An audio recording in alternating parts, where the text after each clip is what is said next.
How much did what happened on Saturday hurt you and the players, and how do you expect them to react tomorrow night?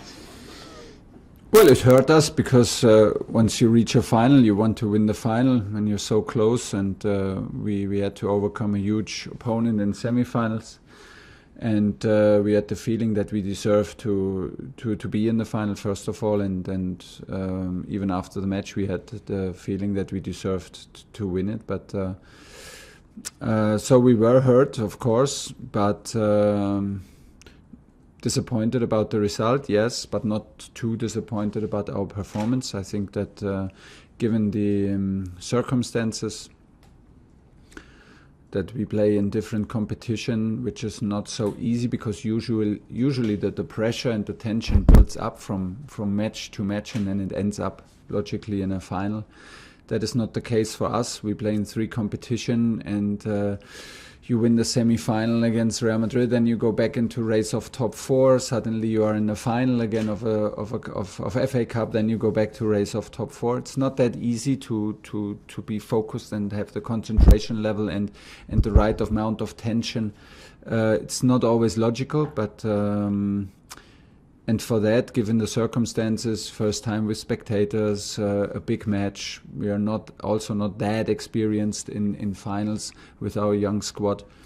It was an okay performance and enough performance to beat Leicester and to take the win away, but we were unlucky. And so there's nothing to worry too long about, and we spoke about the game, we had a post-match talk.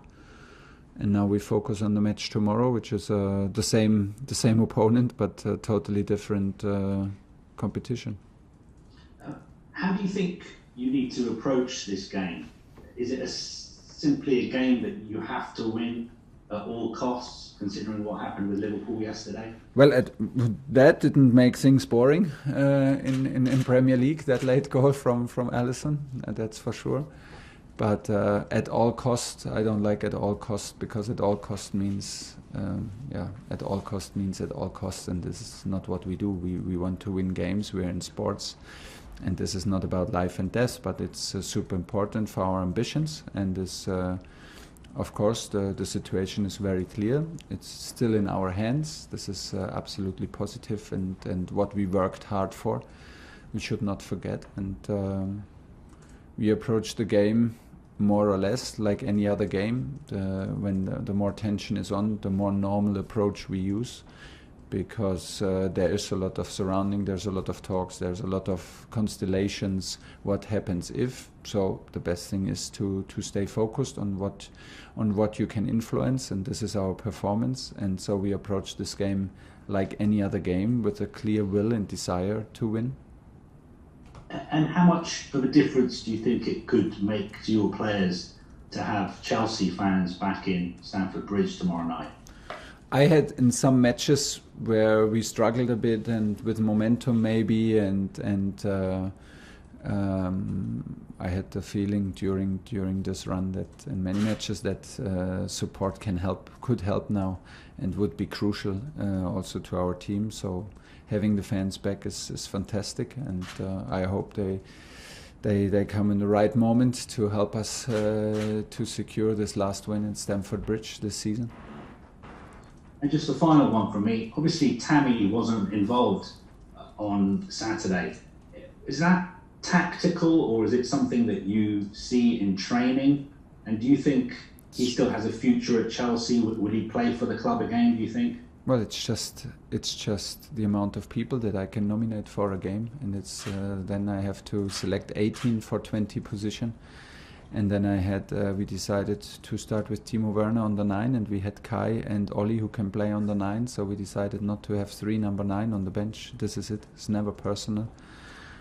Kova was not in the squad. When Kova comes back now, and maybe Andreas Christensen, I need to figure out the squad and eliminate even 2 more players. This is the worst day and the worst decision for me in the whole week, because I have to say, since I arrived here, everybody deserves to be in the squad. I understand his frustration, and it was not the first time. And we have other guys with the same situation to face, And this is not the moment to complain, and this is not the moment to explain too much. This is the moment just to live in the moment. These are the decisive 2 weeks now of the whole season. So this is the situation, and this is it. John Southall, 5 Live. Hi Thomas, can you hear me? Did you watch the Liverpool game yesterday? And if you did, what were your thoughts when the goalkeeper pops up in the last minute? Honestly, I came home in the afternoon, and then I checked on my... I switched through the telly. I saw 1-1 in the middle of second half, and I thought, oh, that's not a bad result. So I was a bit superstitious and did not follow. And when I checked on my phone, it was actually 95th minute and was still 1-1. And when I checked one minute later on my phone, I had to realize that superstitious does not work always, and maybe never. But did not help not to watch it. Obviously, I took the wrong decision, if that had any influence. Well, like I said, that does not make things boring. It was a fantastic header. I saw it today. It was a fantastic header in the last minute. That makes things pretty interesting and pretty tight, but still it's in our hands. And like I said, somebody asked me after the final if this was a major setback for us for Tuesday. No, the setback was the Arsenal game. It's our fault that it's so close again. We let the door open, and so Liverpool put a foot into the door. This is what they do. This is a strong team, and anyway, we had a huge effort to overcome them and to close the gap to them, to overtake them. This is what we did, and we can be absolutely aware of this huge performance that we did so far. But we want to finish the job and need to refocus today, forget all the other results, and rely on ourselves, because we are in the lucky situation that we can rely on ourselves and don't have to look on other grounds. And how big a job is it for you to make sure the players are mentally ready? Because I suppose it's only natural that doubts are now going to creep in after a couple of defeats. Yeah, of course. And then it's natural, also to be ready again. There was not. We were not so. I was more worried about and more angry about our performance in the Arsenal game, where I had the feeling that we were not sharp enough and not on point, and did not put the bar to the level to bring us a victory home. Still, we have, but was not the case in the final. I think if we bring out the same performance like in the final, the same energy, the same work rate against the ball, and improve in, like we always want to do, slightly improve in details of the match and decision making, we are absolutely able to win matches. We are absolutely aware that we need a momentum and a bit of luck in any match to have results that is that's like this. You see yesterday in Liverpool, this is nothing you can plan. This is just, this is sometimes you have the luck and sometimes you don't, and we clearly did not have it against Leicester. It's a bit of an awkward feeling because we lost 2 games. If you look at all datas that we normally rely on, crucial datas that have actually also a correspondence and a correlation to the result, you see no reason on the datas why we should lose both matches, but we lost them, and so we lack a bit of luck in the match and the little decisions, and hopefully we can bring it back. But you cannot force it. I'm not a friend of now trying too hard. We try hard all the time, and we should rely on ourselves that we cannot try harder than we anyway try all the time, and this is what we demand. So. When the pressure is on, stay relaxed, stay calm, be focused on yourself, and do what you are best in. And this is like playing as a team, as a hungry team and an aggressive team. This is what we want to have tomorrow. Last one, John. As you mentioned a moment ago, 8,000 fans inside Stamford Bridge would be the first time for you to have supporters at home, and it has to give you an advantage, doesn't it, having them behind you? Normally, absolutely yes. In a moment where it's the first time after over 1 year, I'm not. We have to see what's going on. It's 8,000. It feels amazing that it's possible, and it's a step in the absolutely right direction. and hopefully everything is okay with that. But yeah, we hope that it's the extra percentage of support that help us to win tomorrow. James, talk sport. Thomas, it's back-to-back 1-0 defeats. Are there any reoccurring themes that you feel that you need to get right in the next few weeks?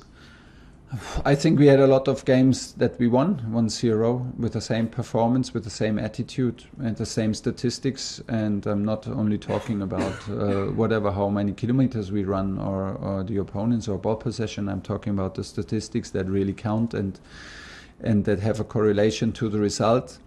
Like I said when I started, I will always try to be reliable with the players and look at the performance and try to criticize or praise them for what they did and not for what is on the scoreboard, because sometimes in football the result is not reliable and it's not sometimes not logical. And while we were winning the datas against Arsenal, but still I was missing a certain energy, a certain focus, and determination. Then we clearly speak about it with the team, and this is what we demanded and what we got 100% from the team in the Leicester game and in the FA Cup final. So no hard complaints and no hard feelings, and we are pretty disappointed about the result, but not about the way we behaved on the pitch. During the match, we can win the same match absolutely well deserved if we are a little bit more lucky. And well, the decision in front of the goal, the decision like later in front of our offside goal are tiny decisions and not in our favor. And this is what you need. So fighting hard now for getting the momentum back, for having another clean sheet. It makes you realize that how tight the race is and how tiny the margin is that decide in football for win and loss. So nothing else has changed, and it is easier to handle your self-confidence and to be self-confident in moments when you constantly win. But this is the target, and come on, nobody needs to be afraid of this situation. This is what we worked for so hard, and here we come. One more, please, James. And you spoke there about luck, momentum. How do you get that back now for these next 3 matches? Do the same what we always do. Like I said, we were ready to win the game in the cup final, and I can also understand that after Real Madrid, a Manchester City game, and before a cup final, that there can be a bit of a drop of determination, a drop of focus for this Arsenal game. I have understanding. We don't want it. We never want it. We fight against this human. This human side to drop some percentage. We fight against it because this is our job to do it, but I can even understand it. And for Leicester, like I said, for Leicester I have no worries, I have no regrets. I saw my team fighting, I felt my team fighting, I felt my team defending on a extremely high level again. We can improve in decision making, we can improve in composure, but this is, let's be honest, not completely new to us since we are together. So, except for the result, nothing much has changed, and I'm not afraid to say that these are not deserved losses, but still they are losses, and it's always a bit of a challenge to cope with it. And so it's the next step in our development together, yes. Last question in broadcast, Nizar Kinsella.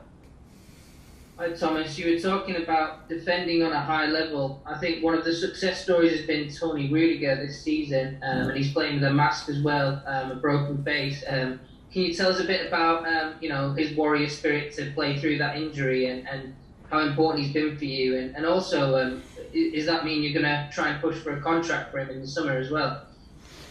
Well, nothing is better than what he's doing to fight for a new contract. If he wants to have a new contract, he has our full support.